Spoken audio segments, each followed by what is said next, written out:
So people are saying that Peter Safran might be leaving DC Studios? Is the DC universe in danger? Is everything collapsing? Let's talk about it, because people are kind of overblowing the situation. So this all comes from a Puck article, and let's read through it. It says, "Let's talk about Warner's. That's how a top agent answered the phone when I called him Thursday. No hello, just straight to the topic that we both knew had been consuming the town for weeks and had built to a crescendo during the past few days. Mickey 17, a pricey sci-fi comedy from Parasite director Bong Joon-ho, was hitting theaters, the first in a series of risky and expensive or bold and original movies that film studio co-chiefs Mike DeLuca and Pam Abdy had put into the pipeline." So basically, for people that don't know, like, Warner Brothers Pictures is the sort of generalized Warner Brothers film studio. And it used to be the case that all of the DC movies were made under Warner Brothers Pictures. Now, when David Zaslav, the guy who was the head of Discovery, they bought Warner Brothers, one of his moves was to actually make DC Studios its own vertical, separate from Warner Brothers Pictures. And so what this article is primarily about is about how Mike DeLuca and Pam Abdy, the co-CEOs of Warner Brothers Pictures, they've essentially been running things into the ground, right? They've just been losing Warner Brothers a lot of money. So let's read on a little more. "Even as a newbie in 2022, Zaslav could have learned that DeLuca and Abdy were known for taking big swings on original material, a great trait unless those swings whiff." Right. So basically, what this article talks about is that Mike DeLuca and Pam Abdy are very creator friendly. Apparently, they kind of like to work with celebrated directors, give them really big budgets, and kind of just let them do whatever they want. And in theory, that's a good thing, right? Like, yeah, let directors just make their movies. But in giving, like a Bong Joon-ho who made Parasite $100 million to make a Mickey 17, that movie bombed, or it's currently bombing. And when you have enough of those situations, it's like, might not be the smartest way to run a studio. And so that's currently where Warner Brothers is at.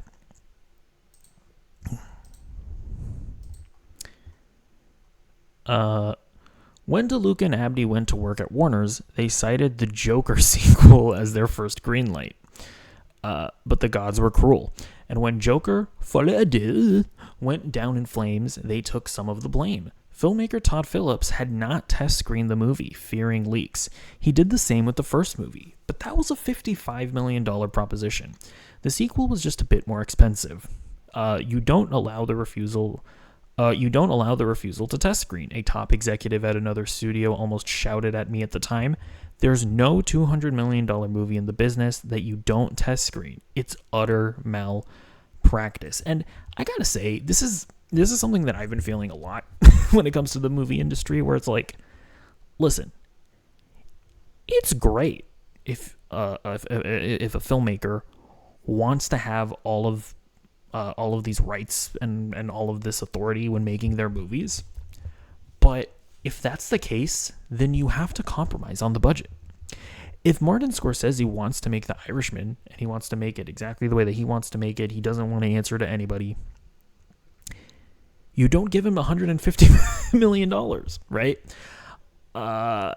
You guys say, okay, listen, Martin, we love you, we want to work with you, but can you make this movie for like $70 million? Like, maybe you don't need to hire all of your friends, Robert De Niro and all those guys. Maybe you don't need to do the de-aging thing. Maybe you just get a younger actor and maybe have him age up with makeup. Like these are just things that you have to do, right? And so it's just like frustrating when I watch these movies and I'm just like, what? That cost how much? I don't even really see it on the screen. Like, I don't even know where that money goes. Sometimes, like you watch like a Marvel movie that costs like $375 million, and it's just like the Marvels. I don't like where did all that money go? And I mean, we kind of know where it goes with Marvel movies, right? It goes from like Marvel, like they'll start shooting their movie with an unfinished script, and so they'll shoot like a large chunk of the movie, and then once they finish the script, they're like, okay, sorry, we know that we had you fighting like this big CGI dragon, but we're actually we changed the script and it's now finished. We're actually gonna have you fight the sandworms from Dune. And so they have to like frantically reshoot like a large chunk of the movie, and then the VFX artists that were working on the giant dragon for 6 months, now Marvel goes to them and they're like, hey, sorry, but I know you guys are wrapping up your VFX work on the giant dragon. You have 2 months to make the sandworms from Dune work. And they're like, okay. And so that's how we end up with like dog shit Marvel movies that look like Saturday Night Live sketches. All that to say is that Hollywood needs to get its budgets under control. Like, this is absolutely insane. Like, I'm sorry, but you don't need to get A-list stars to be in your movie, right? If Tom Cruise is making all of these demands, don't make your movie with Tom Cruise. Because the reality is that actors are not box office draws in the way that they used to be. No actor demands $100 million budget. They just don't. Like, I'm sorry, but it just is the reality. So we'll read through more of the article.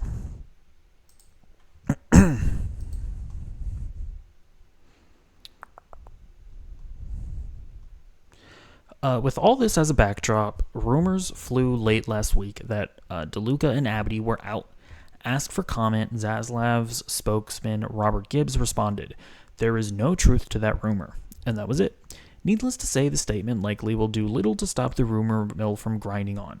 Zaslav has been said to be leaning towards replacing them with Peter Safran, the co-chair and co-CEO with James Gunn of DC Studios. But simultaneously, there are rumors that Zaslav will initiate a search for new leadership. So that's actually the main thing that I want to emphasize here, is that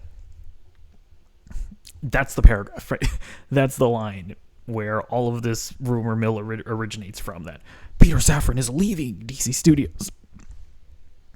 It's like, no, it's possible. Like, this journalist has heard that it's possible that Peter Safran will be getting essentially a promotion to be to run like the Warner Brothers Pictures division. So, even if he's probably still going to be working closely with James Gunn, I would imagine. But yeah, so again, people are like freaking out about this, acting like this is a disaster for DC Studios and for the DCU. Oh my gosh. It's like, no, just calm down. We don't even know if something like this is going to happen. And even if it does happen, it's not, it wouldn't be an indication of how poorly things are going for DC Studios as much as it is an indication of how poorly things are going for everything around DC Studios. And if anything, it would be a vote of confidence for DC Studios, because that means that David Zaslav is seemingly pleased with what they're doing. And we'll actually get into a bit of why I would imagine that DC Studios is one of the brighter spots of Warner Brothers Discovery at the moment. Meanwhile, Gunn and Safran are busy with a little project of their own, Superman, the July release that has now taken on almost incalculable importance to Warner Brothers Discovery.